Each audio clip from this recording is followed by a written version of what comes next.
నమస్తే రమ్మగారు. నమస్తే జయ. దీపావళి పండుగ శుభాకాంక్షలు అండి. నీకు కూడా జయ. సుమన్ టీవీ ప్రేక్షకులందరికీ దీపావళి పండుగ శుభాకాంక్షలు.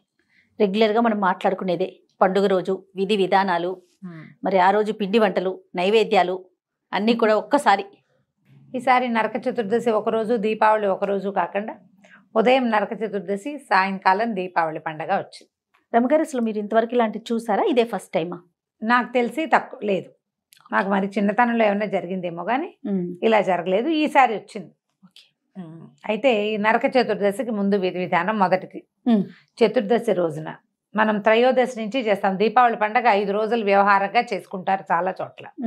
ధన త్రయోదశి, తర్వాత నరక చతుర్దశి, దీపావళి అమావాస్య, బలిపాడ్యమి, యమద్వితీయ, భగ్నిహస్త భోజనం. ఈ 5 రోజులు పర్వదినాలు. త్రయోదశి నాడే దీపాలు పెట్టి పూజ చేసుకునే వాళ్ళు కొంతమంది కనిపిస్తారు, కొన్ని తక్కువ కుటుంబాలు.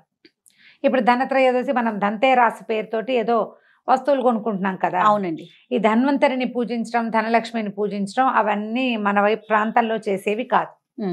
టీవీలలో కనపడతాయి, చేసుకుంటే కావాలి అంటే పూజ చేసుకుందామంటే ధన్వంతరి ఆరోగ్యం కోసం ధన్వంతరికి పూజ. మళ్ళీ ధన్వంతరికి ఏం పూజా విధానం చేయాలి, ఏం పటం పెట్టాలి, ఏం నైవేద్యం పెట్టాలి, బోల్డ్ వస్తాయి ప్రశ్నలు. స్వధర్మ నిధనం శ్రేయ కదా, అంతే కదండి. మనకు తెలీదు.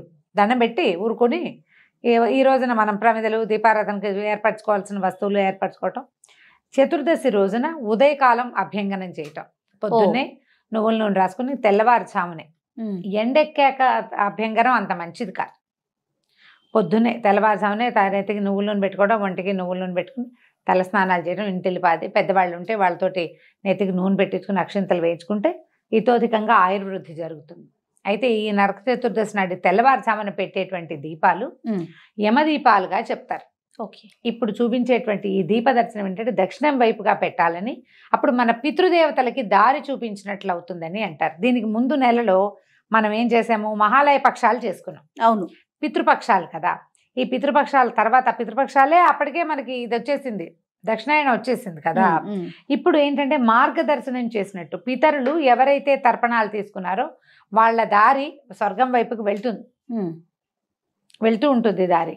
ఆ తర్వాత మరణించిన వాళ్ళ దారి కూడా యముడి వైపుకి దక్షిణ పథానికి సాగుతూ ఉంటుంది. వీరికి ఈ దీపాలు చూపిస్తే ఆ దీపాల వెలుగులో వాళ్ళు స్వర్గారోహణ చేయగలుగుతారని ఒక నమ్మకం. యమద్వీపాలుగా చెప్తారు. ఒకవేళ పెట్టదలుచుకుంటే పొద్దున్నే చతుర్దశి నాడు పెట్టచ్చు. అయితే చతుర్దశి రోజున దీపాలు పెట్టే ఆచారం చాలా ఇళ్లలో ఉండదు. ముందు రోజు నుంచి పెడతాం. మా అత్తవారింట్లో కూడా లేదు. మేము దీపావళి అమావాస్య నాడే పెడతాం. ఓకే. అంటే ఈ దీపాలు పెట్టే క్రమంలో ఏవైనా ఇబ్బందులు వచ్చినా అనుమానపడి మానేసినవి కొన్ని, సంప్రదాయం లేని వాళ్ళు కొంతమంది అవును ఉంటారు కదా. అవును. దీపావళి పండగే లేని వాళ్ళు ఇంకొంతమంది ఉంటారు. ఇక చేసేదేం లేదు. ఈ ఒకవేళ అలవాటు ఉన్న వాళ్ళు చతుర్దశి నాడు దీపం పెట్టుకోవటం. చతుర్దశి నాడు పొద్దునే ఈ ముందు రోజు కొనుక్కొచ్చిన ఈ ప్రమిదల్ని వాటిని శుభ్రంగా కడిగి నానబెట్టి ఎండబెట్టేసుకోవాలి. ఓకే. తర్వాత ఒత్తులు వాటిని నూనెలో నానబెట్టుకోవాలి. ఒత్తులు ఏంటంటే అప్పటికప్పుడు పచ్చి ఒత్తి వేసి నూనె పోస్తే ఎప్పటికీ అది అంటూ వెలగదు, తర్వాత నిలిచి కాలదు, కొరుక్కుపోతుంది.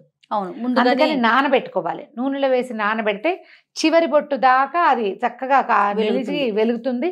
మనకు అది చాలా ముఖ్యమైనది.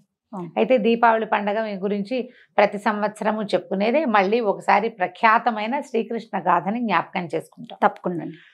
శ్రీకృష్ణుడు సత్యభామ సమేతుడుగా ద్వాపర యుగంలో జరిగిన కథగా చెప్తారు. అయితే నరకాసురుడు అనే రాక్షసుడు ప్రాగ్జ్యోతిష్యపురం అనే నగరంలో ఉండేవాడు. అతను భూమికి కంటకుడుగా మారాడు, భూభారం అయిపోయాడు. అతను ఏం చేశాడట, ఒక 16,100 మంది స్త్రీలను అపహరించి చెరబట్టి ఉంచుకున్నాడు. నరకుడి బాధలు పడలేకపోతున్నాము, రక్షించమని కోరుకుంటే అప్పుడు అసలు సాధారణంగా రాక్షసాంతకుడు హరి అనేది ఒక నియమం. రాక్షస సంహారం చేయాలంటే హరే, అంతే. ఇప్పుడు హరి ఏ స్వరూపంలో ఇక్కడ ఉన్నాడు, జగన్నాటక సూత్రధారైన శ్రీకృష్ణ స్వరూపంలో కింద కనపడుతున్నాడు. అవును. ఈ కనపడుతున్నటువంటి శ్రీకృష్ణ పరమాత్మని ప్రార్థించారు మానవులు. ఆ చుట్టుపక్కల నగరాల వాళ్ళు ఆడపిల్లల్ని అపహరిస్తున్నారని బాధపడి కృష్ణుడిని ప్రార్థిస్తే ఆయన సరే నరకాసురుడితో యుద్ధానికి బయలుదేరాడు. ఆయన బయలుదేరే సమయానికి సత్యాదేవి కూడా యుద్ధానికి వెళ్ళాలనిపించింది. ఆయన తీసుకెళ్లదలుచుకుని ఆమెకి చిన్న ప్రేరేపణ చేశాడు. ఇద్దరు కలిసి యుద్ధానికి వెళ్ళారు. స్త్రీ శక్తి ఆవిడేం తక్కువ కాదు ఆయనకంటే. ఆడవాళ్ళు ఆకాశంలో సగం అంతే. ఇద్దరు కలిసి గరుడారూఢులై యుద్ధానికి బయలుదేరారు. అయితే రథారూఢులుగానే చెప్తారు. గరుడారూఢుడు అని కొన్ని సాంప్రదాయాల్లో చెప్తారు, కానీ గరుడ మీద ఎక్కినట్టు కనిపించదు. రథారూఢులుగా వెళ్ళారు. వెళ్ళి యుద్ధం చేస్తుంటే శ్రీకృష్ణుడికి దెబ్బ తగిలింది. ఆయన కొంచెం స్పృహ తప్పినట్టున్నాడు. స్పృహ తప్పితే మరి ఈవిడ కవచం వేసుకుని వచ్చింది కదా, మరి రాక్షసుడు విజృంభించి పడిపోయిన ఆయన్ని కొట్టేస్తే, పైగా స్వామి పడిపోయాడంటే సేనలు నిరాశకు లోనైపోతాయి, అవును, భయపడతాయి, డిప్రెసివ్గా అయిపోతుంది కదా. వెంటనే ఏంటి వీళ్ళ తాలూకు లోపల ఉండవలసినటువంటి ఆ యుద్ధ ఇది తగ్గిపోతుంది, భయపడిపోతారు. అందుకని ఈవిడేం చేసింది, తనంతట తను లేచి నిలబడి యుద్ధం చేయడానికి పూనుకుంది. ఈమె యొక్క బాణాలతోటే, సత్యభామాదేవి బాణాలతోటే నరకుడికి దెబ్బ తగిలింది, అతను మరణించాడు. అయితే ఇక్కడ దీని వెనకాల కథ ఏం చెప్తారంటే, అసలు ఈ నరకుడు అనేవాడు భూదేవి మరియు ఆదివరాహమూర్తికి జన్మించిన వాడని చెప్తారు. ఆదివరాహమూర్తి ఏం చేశాడు, మనకి కృతయుగంలో కథ అది. ఆయన సముద్రంలోకి వచ్చి అందులో పడిపోయినటువంటి భూమిని ఉద్ధరించాడు. హిరణ్యాక్ష హిరణ్యకశిపుల కాలం నాటి కథ. ఆ ఉద్ధరించిన కాలంలో భూదేవి ఆదివరాహమూర్తి సంయోగంలో ఒక కుమారుడు జన్మించాడని, అది సంధ్యాకాలం అసుర సంధ్య వేళ అవటం వల్ల జన్మించిన శిశువు తప్పకుండా అసురుడే అవుతాడు. సంధ్యాకాలం మంచిది కాదు, ఆ సంధికాలంలో పుట్టాడని ఆవిడ దుఃఖపడి భూదేవిని స్వామిని ఒక వరం అడిగిందట. భూదేవి, నువ్వు రాక్షసాంతకుడివి, వాడిని సంహరించి నన్ను చేపట్టావు, ఇప్పుడు కుమారుడు కూడా అసురుడుగానే జన్మించాడు, వీడు సురద్వేషిగా ఉంటాడు, దేవతలు పడదు, మరి వాడిని సంహరించాలంటే నువ్వే చేపట్టేది ఆ అసుర సంహార కార్యక్రమం, కాబట్టి నీ చేత్తో నా కుమారుణ్ణి సంహరించద్దు, అలా వరం ఇవ్వమని అడిగిందట. అప్పుడు ఆయన సరేనన్నాడు. సరే నేను చెయ్యనులే, నువ్వే చేద్దువు కానీ అని చెప్పాడు. ఆ నువ్వే చేద్దువు కానీ అన్నది కృతయుగంలో కుదరలా, తర్వాత వచ్చిన త్రేతాయుగంలో కుదరలేదు, ఆ తర్వాత వచ్చినటువంటి ద్వాపర యుగంలో కుదిరింది. సత్యాదేవి భూమిదేవి యొక్క స్వరూపమట.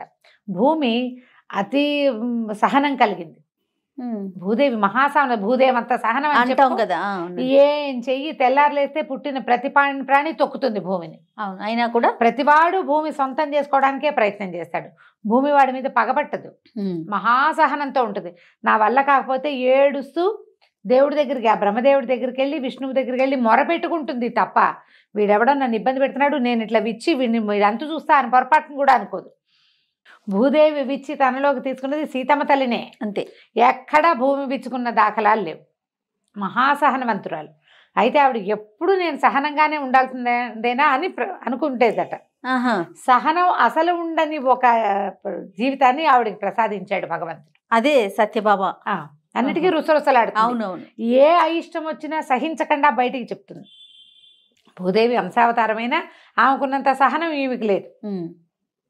ఎప్పుడూ దుమదుమలాడి అన్నిటికీ కోపం తెచ్చుకుని అంటే అలిగే లక్ష్మీదేవేమో రుక్మిణిగా పరమసహన శాంతమూర్తిగా జన్మించింది. వాళ్ళకి వీళ్ళిద్దరిని అలా వ్యత్యాసంగా చేశాడు భగవంతుడు. ఈవిడ రుసరుసలాడుతూ దుమదుమలాడుతూ పన్నిటికీ పోట్లాడుతూ చిన్న తేడా వస్తే ఎగిరి మీద దూకేస్తూ కోపం చూపిస్తూ అలక వహిస్తూ ఉండే సత్యాదేవి చివరికి కుమారుణ్ణి సంహరించింది ఈ స్వరూపంలో. దెబ్బ తగిలి పడిపోయిన తర్వాత అప్పుడు ఆవిడికి తెలిసింది ఒక స్పృహ, వీడు నా కుమారుడు అని తెలిసింది. కానీ విష్ణుమాయకి లోబడి మళ్ళీ మర్చిపోయింది. నరకాసురుని సంహరించిన క్రెడిట్ సత్యభామాదేవికి అప్పచెప్పారు. ఇందులో స్త్రీ శక్తి కంటే మాతృశక్తిని గురించి చెప్పాలి. తప్పు చేసిన వాడిని తన కొడుకైనా సరే క్షమించకూడదు స్త్రీలు. వాడిని సరిచేయటానికి ప్రయత్నం చేయాలి, వాడిలో ఉన్న తప్పుని ఎత్తి చూపించాలి. ప్రపంచానికి చూపించాం, తల్లిని చిన్న చిన్న అల్లర్లు కూడా దాచేస్తాం. అవునండి కదా. అలాగే అవే తోటకూరగాడలు నాటి చెప్పపోయావా అని పెద్ద అయ్యాక పెద్ద పెద్ద బ్లండర్స్ అయిపోతాయి. అందుకని తల్లులు దండించాలని చెప్పడానికి ఈ కథని చెప్తారు. ఎప్పుడైతే ఈ నరకాసుర సంహారం జరిగిందో, ఈ నరకుడు చెరపట్టినటువంటి స్త్రీల యొక్క కుటుంబాలు ఎవ్వరూ అభ్యంగనాలు లేకుండా ఉండిపోయారట. నరకుడు రాక్షసుడు ఆ మొత్తం నగరాలన్నింటినీ ముట్టడించేవాడు. ఇప్పుడు స్నానము శుభ్రము అవి ఎప్పుడూ సంతోషంగా ఉంటాయి. బతుకు ఈడ్చేవాడికి అభ్యంగనాలు అవి ఎక్కడ ఉంటాయి? తలంటి పోసుకోవడం అనేది ఒక భోగక్రియ. ఇప్పుడంటే ఊరికే రాసేసుకుని తలకాయ రుద్దేసుకున్న షాంపూ ఉంది కాబట్టి.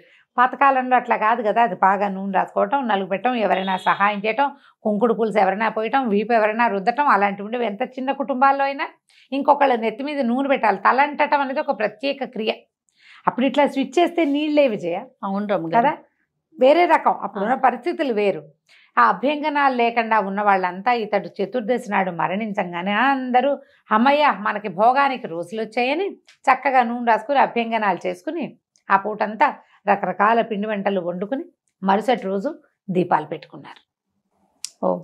అదే దీపావళి. అదే దీపావళి పండగ ద్వాపర యుగం నుంచి జరుగుతోందని చెప్తారు. అయితే ఈ దీపాలని పెట్టుకోవటం అనేది మనకి త్రేతాయుగంలో కూడా ఉన్నదని, రామావతారంలో సీతారాములు తిరిగి వచ్చినప్పుడు అప్పటిదాకా ఏ శోభలు లేకుండా అలాగా పాడుబడి ఉన్నట్టుగా ఉన్నటువంటి అయోధ్య నగరంలో, ఎందుకంటే రాముడు లేడు, భరతుడు రాజ్యం చేయటం మానేశాడు, ఆయన పోయి నందిగ్రామంలో కూర్చున్నాడు, ఆయన జటాబల్కలాలే ధరించి ఉన్నాడు, నారబట్టలే ధరించాడు కదా. శత్రుఘ్నుడు కేవలం రాజ్యరక్షణ చేశాడు కానీ పాలన జరగల, శోభ లేదు. రాజు లేకపోతే ఏం శోభ ఉంటుంది, అంతే కదా. ఆయన రాముల వారు తిరిగి రాగానే నగరమంతా దీపాలు వెలిగించుకున్నారట. అందుకని అప్పుడు కూడా దీపావళి చేశారని టపాసులు వెలిగించిన వ్యవహారం చెప్పల, దీపాలు వెలిగించుకున్నారు. ద్వాపర యుగంలో కూడా దీపాలు వెలిగించుకున్నారు. క్రమంగా కలియుగం వచ్చేసరికల్లా పండుగ విధానాలు మారతాయి. చూడు, మారతాయి కదా. మనకి ఇప్పుడు ఏమైంది, ఆశ్వేజ మాసం వెళ్ళి కార్తీకం వచ్చింది, వానలు తగ్గి చలి మొదలైంది. అంతకుముందు పడిన వర్ష ఋతు శ్రావణ భాద్రపదాల్లో ఈ పడినటువంటి వానలు అక్కడ నిలవబడి చిన్న చిన్న కుంటలుగా మారి వాటిల్లో ఈగ, దోమ, అనేక రకాల సూక్ష్మ క్రిములు వచ్చేస్తాయి, మన మీద దాడి చేస్తాయి. శ్వాసకోశ వ్యాధులు వచ్చేందుకు అవకాశం ఎక్కువ, ఇబ్బంది కదా. అందుకని ఏం చేశారు, ఈ గాలిలో ఉన్నటువంటి రకరకాల సూక్ష్మ క్రిముల్ని తొలగించడం కోసం ఈ టపాసులు కాల్చేటువంటి గంధకము, సూర్యకారము అవి కలిపి చేస్తారు. అప్పుడు చేసేవాళ్ళు. ఇవి ఢామన్న మోతకి కొన్ని గణాలు పరిగెడతాయి, కొన్ని సూక్ష్మ క్రిములు పోతాయి. ఈ గంధకము అవి కాలిన వాసనకి కొన్ని సూక్ష్మ క్రిములు పోతాయి. దీపాలు వెలిగించిన పొగకి మన శ్వాస కోసం బాగుపడుతుంది, కంటికి మంచిది. నువ్వుల నూనె వెలిగేటువంటి జ్యోతిని చూస్తే కళ్ళకి మంచిది. అందుకని ప్రత్యేకంగా ఇప్పుడు తిలతైలం చేయమని చెప్తారు. నువ్వుల నూనెతోటి దీపాలు పెట్టండి, వాకిళ్ళల్లో ఇళ్ళు వాకిళ్ళు అన్నీ అలంకరించుకోండి. ఈ పద్ధతి ప్రకారం అట్లా చేసుకుంటూ వచ్చాం. ప్రతిసారి మారుతూ ఉంటాయి. క్రమంగా నీళ్ళల్లో వెలిగే దీపాలు, నీళ్లతో వెలిగే దీపాలు, ఏమిటేమిటో రకాలు. సంప్రదాయం ప్రకారం చేసుకోదలిస్తే నువ్వుల నూనె దీపం మంచిది, శ్రేష్టం. ఊరికే వెలగటానికి కాదు, వెలిగిన తర్వాత వచ్చేటువంటి పొగ కూడా మనకు మంచిదయ్యేలాగానే పెట్టారు మహర్షులు మనకి. వెలిగాక ఇప్పుడు క్యాండిల్ వెలిగించావు, దాని రెసిడ్యూ అంతా కింద పడుతుంది. ఏది నువ్వుల నూనె వెలిగించు, ఏమొస్తుంది కిందకి? దీపం సరిగా ఒత్తి బాగా పెట్టాలి నువ్వు, అంతే కదా. ఆ జ్యోతి కంటికి మంచిది, క్యాండిల్ వెలుగు మంచిదని ఎక్కడా చెప్పబడలా. అవునండి, అసలు మన సాంప్రదాయమే కాదు. కాబట్టి పండుగ రోజుల్లో అయినా దయచేసి వ్యాక్స్ దీపాలు వెలిగించబోకండి. ఆ వ్యాక్స్ దేంతో చేస్తారో మనకు తెలియదు. నువ్వుల నూనె ఖచ్చితంగా తెలుసు కదా మనకి, మంచి నువ్వుల నూనె. అక్కడి నుంచి దీపం నూనెగా భావించే నూనె తేబోకండి. పండగ ఖర్చులు ఎలాగూ పెట్టుకుంటాం, మంచి శ్రేష్టమైన నువ్వుల నూనె తెచ్చి పెట్టుకోండి. మనం ఇవాళే ఇల్లంతా పెడతాం, రేపటి నుంచి ఏం చేస్తాము, తులసికోట దగ్గర వాకిలి గుమ్మంలో 2 దీపాలు పెడతాం, తులసికోట దగ్గర ఓ దీపం పెట్టుకుంటాం, పొద్దున్నే తులసికోట దగ్గర పెడతాం, సాయంకాలం పూట వాకిట్లో పెట్టుకుంటాము. ఎలాగైనా పెట్టుకోవచ్చు. ఒక దీపమే పెడతామన్నా మీ ఓపిక. దేవుడి దగ్గర ఒక దీపం పెడతాం, వెళ్తే ఏ దేవాలయానికో పెట్టుకుంటాము. అయితే దేవాలయంలోనూ దేవుడి దగ్గర పెట్టేవి ఆవు నెయ్యితో పెడితే మంచిది, శక్తి ఉన్న వాళ్ళు. లేకపోతే నువ్వుల నూనె కూడా ఇప్పుడు ఆవు నెయ్యి అంత ఖరీదు దగ్గరగా ఉంటుంది, అటు ఇటుగా. అవకాశం ఉన్నవాళ్ళు ఇలా కూడా చేయొచ్చు. చక్కగా ఏదైనా మంచి పిండి వంటలు వండుకోవటం. దీపావళి నాటి రాత్రి టపాసులు కాలుస్తాం, దీపాలు పెట్టుకుంటాం, టపాసులు కాలుస్తాం. దాంతోపాటు అమావాస్య నాడు లక్ష్మీ పూజ చేయాలన్న ఒక నియమాన్ని వ్యాపారస్తులు వెళ్ళు పాటిస్తారు. మామూలు వాళ్ళు కూడా మనం ఇళ్లలో లక్ష్మీ పూజ చేసుకోవచ్చు, ఆమెకు ప్రీతికరం అంట. ఈరోజు పూజ చేసుకోవడం, మనం చేసిన స్వీట్లు, ఆటలు ఏమైనా ఉంటే పదార్థాలు అన్నీ అమ్మవారికి నివేదన చేసుకుని టపాసులు కాల్చిన తర్వాత శుభ్రంగా కాళ్ళు చేతులు మొహం కడుక్కుని నోట్లో నీళ్ళు పోసుకుని పుక్కిలిచ్చి ఉమ్మేసి వీలైతే బట్టలు కూడా మార్చుకుని చక్కగా చేసిన స్వీట్లు తినండి. ఈ టపాసులు పీల్చిన వాసనలు పీలుస్తాం కదా మనం, వాటికి విరుగుడు బెల్లము పంచదారతో చేసినటువంటి స్వీట్లు. తీయటి పదార్థం తింటే దానివల్ల ఏదైనా ఒక చిన్న సైడ్ ఎఫెక్ట్ ఉంటే ఆ ఎఫెక్ట్ పోతుంది. పెద్దవాళ్ళకి నమస్కారం చేసుకోవటం, ఎవరికైనా దానం చేయటము, నువ్వుల నూనెతో చేసినట్టు నువ్వులతోటి చేసినటువంటి ఏమైనా చిక్కీలు అలాంటివి పంచుకోవచ్చు. నువ్వుల జీళ్ళు మనం కూడా తినచ్చు. ఈ రోజున చేసేటువంటి ఏ పదార్థ వినిమయం అయినా కూడా విశేషమైన ఫలితాన్ని ఇస్తుంది. ఏదైనా చేయొచ్చు. దీపావళి రోజున కుష్మాండ దానం చేస్తారు, గుమ్మడికాయ. అవును. భూదేవిని దానం చేసిన ఫలితం లభిస్తుందని నరక చతుర్దశి రోజున కూడా చేస్తారు. అంటే ఆ రోజు ఒక రోజే వచ్చిందిగా, పొద్దున్న చేయొచ్చు. ఎవరికైనా బ్రాహ్మడికి సద్బ్రాహ్మడికి మోయనివ్వటం, అంటే మనం స్వయం పాకం ఇస్తాం, అది కూడా ఇవ్వచ్చు. పొద్దున్నే నువ్వుల లడ్లు జీళ్ళు ఏమైనా చేసి చుట్టుపక్కల పిల్లలకి ఎవరైనా మనుషులు కనబడితే వాళ్ళకి ఇవ్వచ్చు. ఇది దాన ప్రక్రియగా అవ్వదు. అమ్మో నువ్వుల జీళ్ళు వాళ్ళు ఇస్తే మనం తీసుకున్నాం ఏదో కంపెనీ పోతుంది అనుకోపోకండి.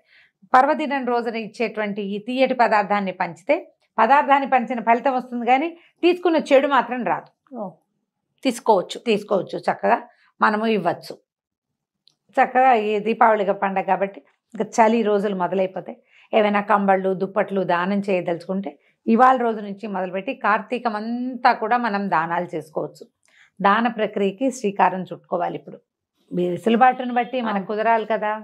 దీపావళి పండుగ అనగానే ముందు దీపాలు పెడతాము, తర్వాత టపాసులు కాలుస్తాము. అవునండి. సాయంకాలం వేళ పిల్లల్ని చక్కగా కొత్త బట్టలతోటి అలంకరించి కాసేపు అటు ఇటు తిరిగేలా చేసి, తర్వాత ఆ బట్టల్ని ఇలా నిలబడే గౌన్లు, దగదగలాడే చుడీదార్లు వేసుకున్న పిల్లలకి లాంగ్ ఫ్రాకులు తోటి దీపాలు పెట్టించద్దు. అడ్వర్టైజ్మెంట్లలో చూసి వాటిని ఇమిటేట్ చేయబోకండి. బట్టలు తీసి పక్కన పెట్టుకోవటం, సాయంకాలం పూజ వేళకి వేసుకోవటం.